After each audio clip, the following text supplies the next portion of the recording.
this is me Kuratulan and you are watching Pakistani Mom Abroad. Hope you all are doing well and welcome back to my YouTube channel. अगर जी आप मेरे channel पे नए हैं तो channel को like कीजिएगा, सब्सक्राइब कीजिएगा और बेल आइकन को प्रेस कीजिएगा। And if you are my returning viewer तो जी लाइक लाजमी कीजिएगा और कमेंट लाजमी किया करें, क्योंकि आपके कमेंट से मुझे काफ़ी मोटिवेशन होती है। अगर आप नेगेटिव कमेंट करते हैं तो मुझे कुछ सीखने को मिलता है, अगर पॉजिटिव कमेंट करते हैं तो उससे मुझे मोटिवेशन मिलती है। आज का व्लॉग जो है वो स्टार्ट करते हैं जी। आपको पता है कि everybody is looking for economical plus luxury options to live in Dubai. काफ़ी सारे लोग मुझे आके बोलते हैं जी there are many options like जो कि इकोनॉमिकल है दुबई के अंदर, जो कि आप बताती हैं। तो जी यहाँ पे सबसे पहले एक चीज़ क्लियर करती जाऊँ, देखें जी सस्ते चीप ऑप्शंस बहुत सारे अवेलेबल होते हैं, लेकिन सम टाइम क्या होता है बेस्ट वो होता है जो कि इकोनॉमिकल प्लस लग्जरी होता है। वहाँ पे फिर हमारा रहने को दिल करता है। अगर ऑप्शन सस्ता है और वो लग्जरी नहीं है तो फिर दुबई में रहने का मज़ा नहीं है, क्योंकि Dubai is all about luxury. और जी इस वजह से मैं ज़्यादातर आपके साथ वो प्रॉपर्टीज़, वो अपार्टमेंट और वो चीज़ें शेयर करती हूँ जहाँ पे आपको इकोनॉमिकल प्लस लग्जरी पड़ता है। खैर जी आज हम लोग एक एरिया में आए हुए हैं, that is very beautiful area.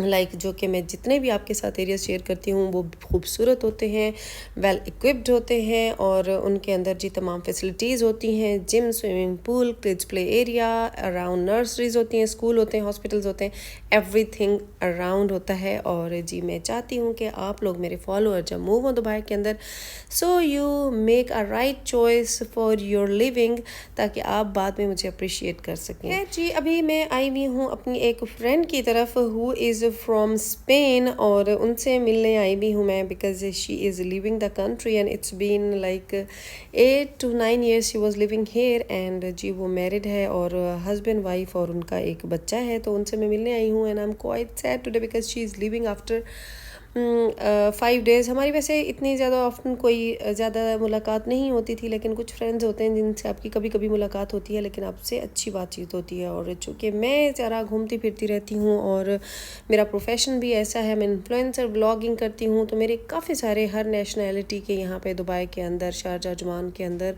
यहाँ पे फ्रेंड्स हैं। तो मेरी सबके साथ बहुत अच्छी दोस्ती है और बहुत अच्छी रिलेशनशिप है सबसे। तो आज मैं आप लोगों के साथ शेयर करने लगी हूँ कि ये मेरी फ्रेंड जो है why is she living Dubai, उसका भी बताऊंगी कि why is she living the country. And साथ साथ आप लोगों को थोड़ा अपार्टमेंट भी दिखाऊंगी, एरिया भी दिखाऊंगी, ताकि अगर आप लोग मूव होना चाहते हैं and you are looking for property तो आप ये सारा एरिया देख लें, सारी फैसिलिटीज़ देख लें। आपके साथ इसकी रेंटल भी शेयर करती हूँ और उन लोगों का भी बताती हूँ रीज़न कि why they are living country. Even though वो मेरी फ्रेंड कहती है कि शी लव दुबई, वो आज से कुछ साल पहले भी कहीं मूव हुई थी, यूके चली गई थी और 1-2 साल वहाँ पे रही, लेकिन वो कहती है मुझे दुबई में रहने की इतनी आदत हो चुकी थी, तो हम दोनों हस्बैंड वाइफ फिर वापस आ गए। और गाइज़ यहाँ पे मैं आपको एक बात बताती चलूँ कि अगर आपको एक दफ़ा दुबई में रहने की आदत हो जाए ना, और यहाँ पे जो मज़े हैं ना, जो लग्जरी लाइफस्टाइल होता है ना, तो उसके बाद आपका फिर कहीं भी दिल नहीं लगता है। लग्जरी लाइफस्टाइल के साथ साथ यहाँ पे जो लाइफ में हसल बसल है, जो कि रौनकें हैं, जो कि मिलना मिलाना है, सोशल लाइफ है, वो आपको कहीं पे भी नहीं मिलती है। और वो मैं आपको अपने एक्सपीरियंस से और अपनी फ्रेंड्स के एक्सपीरियंस के साथ आहिस्ता आहिस्ता हर वीडियो में ऑलमोस्ट शेयर करती हूँ। और यहाँ पे मैं आपको बताऊँ कि मेरी फ्रेंड जो है वो यहाँ की जो एक लोकल रिप्यूटेबल एयरलाइन है उसके अंदर एयर होस्टेस थी, and she work there for many years. और उसका हस्बैंड जो है वो यहाँ पे एक कोच था, टेनिस कोच।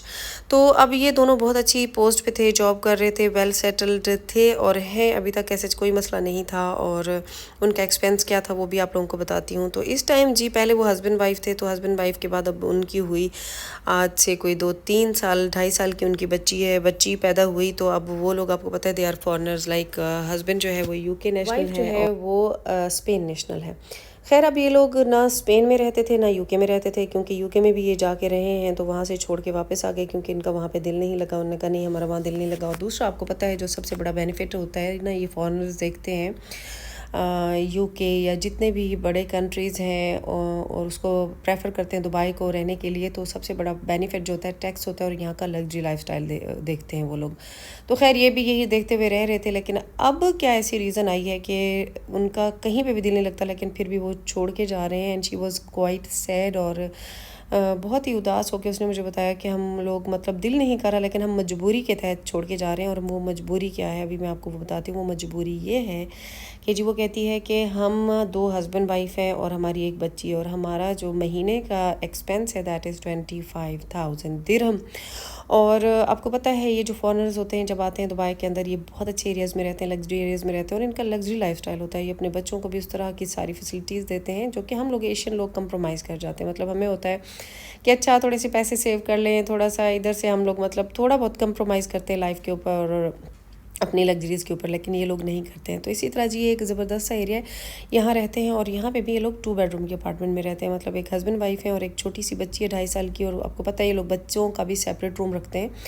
तो जी अब क्या है कि पहले ये लोग यहाँ पे जो रेंट दे रहे थे, एक तो रेंट डबल हुआ है, और रेंट से भी इनको इशू नहीं था। तो उन्होंने जो मुझे मेन चीज़ बताई है, उन्होंने कहा जी हमारी बेटी हो रही है 2.5 ईयर की, और मैं अभी इसको नर्सरी में भेज रही थी, तो इसके नर्सरी की जो चार्जेस हैं वो 4,000 दिरहम पर मंथ हैं। और अब मैंने इसकी एजुकेशन करवानी है, स्कूलिंग करानी है, तो मैं इसका फिर स्कूलिंग का जो एक्सपेंस आएगा, तो अब हम लोग जस्ट इसी चीज़ को देखते हुए परेशान होकर दुबई छोड़ के जा रहे हैं। और हम लोगों को ये था कि हम अपनी बच्ची की एजुकेशन यहाँ पे कैसे कराएंगे आगे चल के, जो भी मतलब है, और हम लोग फिर सेविंग कैसे करेंगे, हमारी जितनी भी इनकम है वो फिर सारी इधर ही लग रही है। तो ये उनका मेन कंसर्न था। तो वो मेरे से अक्सर पूछती रहती है कि तुम लोग किस तरह मैनेज करते हो। तो फिर मैंने उसको यही बताया, मैंने कहा हम लोग बस जैसे तैसे करके ना, तो हम लोग भी इसी तरह माशाल्लाह 4 बच्चे हैं हमारे बच्चे। मतलब अब मेरे बच्चे जाते हैं स्कूल में, उनका अक्सर आप लोगों के साथ व्लॉग्स भी शेयर करती रहती हूँ मैं, वो भी शेयर करूँगी कितनी फ़ीस है साल की, कितनी बनती है महीने की, कितनी है बस की, क्या ट्रांसपोर्टेशन कॉस्ट है। तो यहाँ पे जो एक चीज़ थोड़ी सी पेन देती है ना लोगों को रहने के लिए, वो दैट इज़ ओनली लाइक अच्छा एजुकेशन सिस्टम जो है ना वो यहाँ पे थोड़ा कॉस्टली है, लेकिन ये है कि हाई क्वालिटी है। और यहाँ पे खैर ऑप्शन भी बहुत मिल जाता है हम एशियन लोगों के लिए स्पेशली, क्योंकि हम लोग, मैंने वही पहले बात की है कि हम लोग थोड़ा बहुत कंप्रोमाइज़ करके हम अपने बच्चों को, चलो हम लोग पाकिस्तानी, ब्रिटिश और इंडियन करिकुलम, हमें जब जब जो चीज़ पे मतलब प्रेफरेंस हम देखते हैं कि हमारे हालात अच्छे हैं, तो चलो बच्चे पढ़ रहे हैं। ब्रिटिश में थोड़े डिफ़िकल्ट सिचुएशन हो गई है तो चले जाएँ जी पाकिस्तानी या इंडियन करिकुलम, लेकिन ये लोग कंप्रोमाइज़ नहीं करते। तो उसने मुझे कहा इस वजह से मैं अब यूके भी नहीं जाऊंगी, हालांकि हस्बैंड यूके नेशनल है और वाइफ जो है वो स्पेन नेशनल है। हम यूके भी नहीं जाएंगे, क्योंकि यूके भी जाएंगे तो वहाँ पे टैक्स 40% ऑलमोस्ट है, और वो टैक्स कटेगा और हमारी इनकम के ऊपर फिर हम लोग इसी तरह हैंड टू माउथ ज़िंदगी गुजारेंगे। तो इस वजह से हम लोग स्पेन जा रहे हैं, क्योंकि स्पेन में मेरी बेटी की एजुकेशन फ्री होगी, और उसके साथ साथ वहाँ पे कोई 13 to 15% आई थिंक कह रही थी कि टैक्स है, और हम लोग वहाँ पे सेविंग भी कर सकेंगे और अच्छा लाइफस्टाइल भी गुजारेंगे। तो इस टाइम इन लोगों ने अपना अपार्टमेंट सारा खाली कर दिया हुआ था, और कह रही थी हम लोगों ने स्पेन में अपार्टमेंट भी देख लिया है, वहाँ पे सारी चीज़ें वीज़ें भी देख ली हैं, और क्या क्या बाय करना है ऑनलाइन मार्केट प्लेस पे भी देख लिया हुआ है। तो ये उसकी स्टोरी। तो फिर मैंने कहा आप लोगों के साथ शेयर करती हूँ। और मुझे जो ये चीज़ सुन के ना वहाँ पे दुख हुआ ना बहुत ज़्यादा, वो ये कि मैंने उसे भी कहा, मैंने कहा यू गाइज आर लकी के तुम लोगों के पास यू हैव ऑप्शन, लाइक तुम लोगों के जो होम कंट्रीज़ हैं, like if you are living in Dubai, and if you are loving Dubai, यहाँ रह रहे हो, तुम लोगों का दिल लगता है, सारा कुछ मज़ा आता है, अच्छा लगता है, सबको अच्छा लगता है, लग्जरी जगह है। लेकिन चलो कभी ज़िंदगी में ऊंच नीच हो जाती है तो फिर इंसान कहता है चलो हम अपने कंट्री में वापस चले जाते हैं। तुम लोग वापस जा सकते हो, but we don't have any option, क्योंकि हमारा कंट्री जो है ना दैट इज़ लाइक वर्स्ट से वर्स्ट सिचुएशन होती जा रही है।